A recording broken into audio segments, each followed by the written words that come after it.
For all my FlossTube subscribers, this is a Don't Make Me Adult Today video. It's titled, but just in case you clicked on it to see if, it was something you're interested in, this is life advice just in general.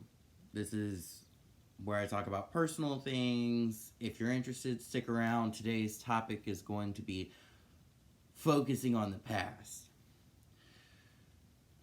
So, here recently, I have been confronted with a couple of situations where it seems like people are focusing on the past, the good, the bad, and using it to define them. And usually when people do that, they focus on the bad. We all learn about the atrocities man creates, not to the fullest extent, in school and history. The Holocaust, slavery, Trail of Tears. All of these are situations where people went through some of the worst stuff imaginable. And we all had something that we have gone through that is the worst situation for us. And a lot of times at some point in our lives, we let that define us. It becomes our shield and our armor that we use to block everything. Well, this happened to me, so because I'm not going to let it happen again, I'm going to get you before you get me. And often I find that people like to compare those shields. My shield's bigger than your shield. My shield's thicker than your shield. Because their experience was quote unquote worse. And this makes me sad because until you can get past letting your past trials and tribulation define who you are and let them start molding who you're meant to be, you're never going to become who it is you are truly meant to be. And I'm not really going to go into detail on my past. I've moved around a lot, and I've moved over 50 times. And the first thing everybody says is, oh, that must have been so hard. I went to several different elementary schools. I went to one middle school. That was the only time I'd stayed in one place. And even then, we technically moved while I was in middle school. I just stayed in district. I went to 5 different high schools. After I graduated from high school, I bounced around. I was living with different family members. I was running away from my problems for a while, y'all. It's a thing, and a lot of people do it. There's no point. They follow you. Sometimes it makes things a little harder to deal with, like paying off tickets. So,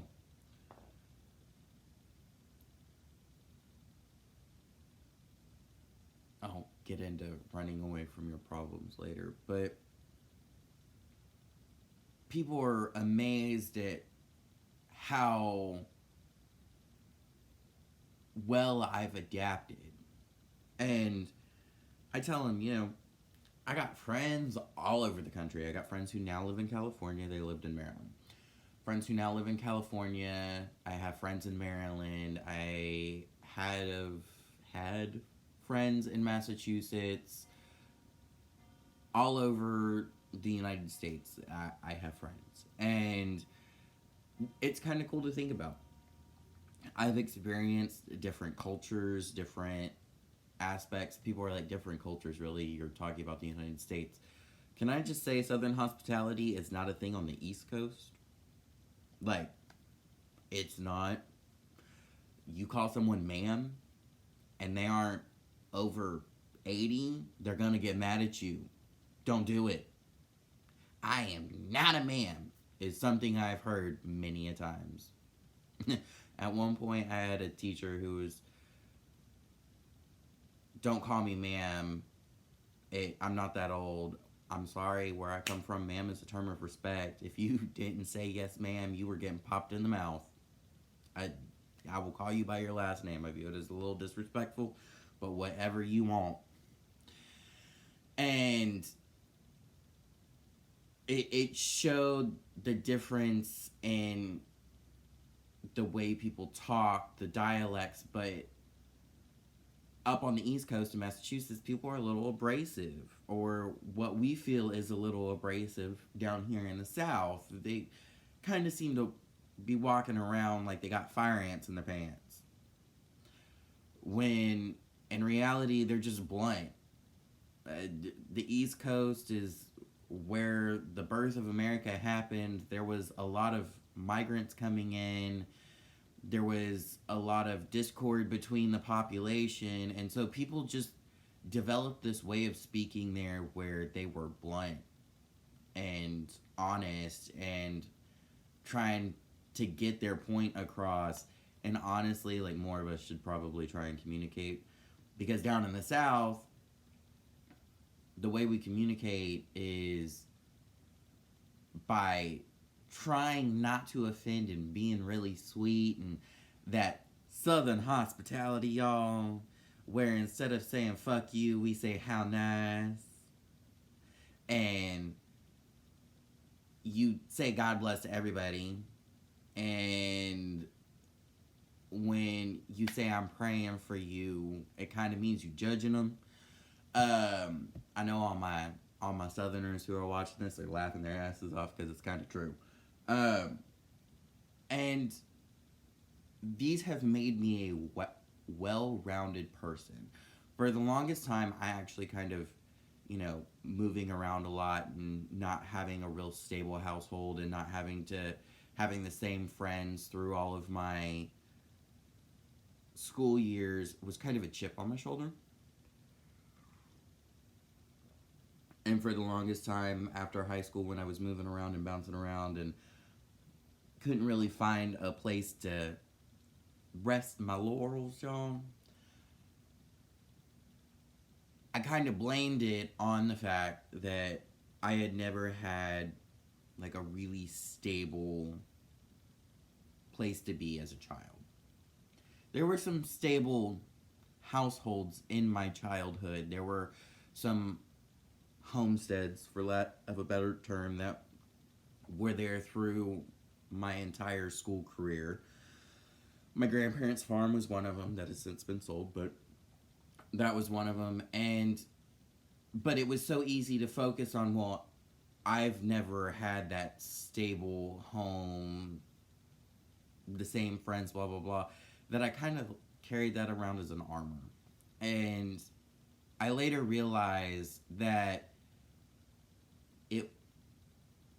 as an armor, it wasn't doing anything for me. However, if I stopped and accepted the fact that, yeah, you're right, I moved around a lot, and there were times it sucked, and there were times it was awesome, and I got to see a lot of places, it became a molding tool that made me a well-rounded individual who could communicate with almost anybody. And became really handy while I was working as a server. And it's still really handy in the medical field, because I walk in, and if I say ma'am and somebody's like, don't call me ma'am, it's like, oh, you must be from the East Coast. Where are you from? And they're like, how do you know? And it's like, Southern hospitality means that we call everybody ma'am. However, everybody on the East Coast, it's a I'm not that old thing. Now, I haven't spent very much time on the West Coast. Let me know if it's that way on the West Coast. Most people on the West Coast seem to be like pretty chill about everything, and too nice to say much of anything. But I don't know. I haven't ever been there. I've flown over LA, into LA, and been in the airport. I've also been to Reno, but I really didn't talk to very many people. I was in a casino for a week, and that was it. So, and there are other things that have happened in my life that aren't pretty. And for a while, I let those, in my 20s, I let those be kind of like an armor. And whenever anybody would be like, well, this happened to me growing up and it was that horrible, and oh well, if that happened to you, let's talk about my history. And it became a competition of whose life was worse. I don't know if y'all have ever played that game, but that game's not fun. It makes you feel like, sure, you want a competition, but it's kind of a shitty competition to win, in all honesty. So,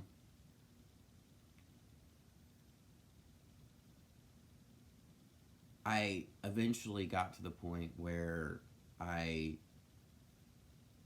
was, I realized that there are people who have gone through things that are worse than I will ever go through, than I will ever witness. The atrocities man is capable of is just amazing. So with my goal to work as a medical and a medical style mission and go to countries and provide healthcare for people who can't obtain it usually, I'm sure I will see some of them. But for right now, a lot of the stuff that's happened to me really isn't that bad, and there are people who have gone through worse, and there's always going to be somebody who's gone through something worse than you, and that's hard to hear because you can't imagine how there is anything worse than what you have gone through. However, I'm here to tell you, sorry, I'm trying to make it so my face isn't so washed out. I'm here to tell you there is somebody who has gone through something worse. Children are starving, children are being beaten, children are being molested by people that are supposed to be protecting them, by people that they're supposed to be able to trust. There are camps where people are being mistreated and children are being taught to carry guns and kill. There is somebody who has had it worse than you. And the moment you realize that and stop trying to play this measuring game and just realize that what you went through is meant to mold you into who you're supposed to be, then the amount of personal growth you will go through will be amazing. The reflection you see in the mirror will become somebody that you enjoy seeing and greet every day with a smile on your face and happiness in your heart, to quote my grandfather. You're welcome. You feel free to steal it. It's hard to get to that point where you're no longer trying to compare the shields, as I called them earlier. But it's important that you get past that point, because as long as you're carrying that shield around with you, you won't be able to grow. There's an amazing, I can't claim this as my own. This was something I heard a rabbi speak about, and lobsters do it. Any kind of shellfish really does it. So lobsters and crabs in particular, their shells don't grow. And so, well, I know crabs. We'll go with crabs. I can't remember if it's lobsters, but I do know it's crabs. So crabs, their shells won't grow. And so they have to shed the old shell, and then they have to hide until their new shell hardens. This is where soft shell crab comes from. It's in the molting phase that they are found and caught, and then you fry them, and they're delicious. But I'm a vegan now, well, vegetarian, and so I don't eat that. But anyway, I digress. As long as you're carrying that shield around, that weight, you can't grow, because you're letting it define you. It's this heavy thing that you hide behind, and I mean, you can even call it a full suit of armor. Every different situation you've been in is a different plate, And until you're willing to shed all of that, you aren't going to be able to grow. And I'm not saying I'm perfect. There are still things that I'm working through, mainly forgiveness for certain people for things that have happened in my life or happened to loved ones. And I pray on a regular basis that God helps me to work past it and forgive them. And every day it becomes a little bit easier. And as I forgive these people and feel this forgiveness coming in my life, I see the growth. I see the ability to learn from that experience and take it to a whole new level. And it's growth that can't happen as long as I'm holding on to whatever I'm holding on to. And I talk about forgiveness because, for the most part, the reason you're holding on to things is because you haven't forgiven the person who has put you through it, who caused the pain, who let it happen. You aren't willing to forgive them and move on. You want to hold on to them, and you want to hold on to it and be angry, because being angry is so much easier than forgiving and being vulnerable and letting them know that it no longer has a sway over your heart. What they did to you no longer matters. And it's hard to say it doesn't matter, but you're not letting it define you. They no longer have power over you. It's like, as long as you aren't willing to forgive them, they're an evil sorcerer who has this power over you. It's like the Swan Princess. You, during the day you're fine, but at night you have this power that makes you cower in the corner because you're afraid for whatever reason, because somebody molested you or somebody beat you, or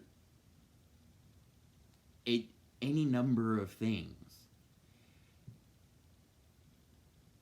You really have to be, you have to turn around. You don't have power over me. I'm sorry. I've forgiven you for what you've done. God will judge the living and the dead one day. And justice will be served. As much as I believe that justice will be served, but it doesn't have to be by you, and it doesn't have to be on your terms. The bad stuff happens, and God uses it as a tool to mold you into who you're supposed to be. The things that I have gone through have prepared me for a future that I don't even know about yet. I talked about my medical mission. I want to do Mercy Ship or Doctors Without Borders. I want to see the world, and that's going to throw me into some pretty interesting situations. Situations that, if I had not gone through what I had gone through growing up, I might not be able to handle. And so I'm thankful for those experiences. Am I happy about them? No, not really. Do I wish them to happen on anybody? Absolutely not. But am I going to let them define who I am as a human being? Hell no. Am I going to let them mold me to be the person that I'm meant to be? Hell yes. Can I get an amen? Amen. And it's important that you know I'm sorry for whatever bad has happened in your life. I wish it hadn't. I wish that you had had a normal childhood or a normal adulthood, and that the bad things that have happened in your life wouldn't have happened. I'm sorry. But you get to choose whether or not you let that become your shield and armor that won't let you grow, or whether you use those experiences to mold you into the human you're supposed to be. That's your choice. You have that power. And it can be a painful process that's really hard to go through, but you have that power and you need to use it. Shield the armor, shed the armor, drop the shield, and grow into who you're meant to be. Help others shed their armor and drop their shield with your experience. Let them know that they aren't alone, because none of us are alone. There is somebody who has gone through what we have gone through, and it's important that we learn to cope together and grow together and help each other. It's important. And by talking about your experience and sharing your experience, you're helping someone else. And for all those people who might be watching that are going through a tough time right now, a time of transition, and it feels like it's too much, you're not alone.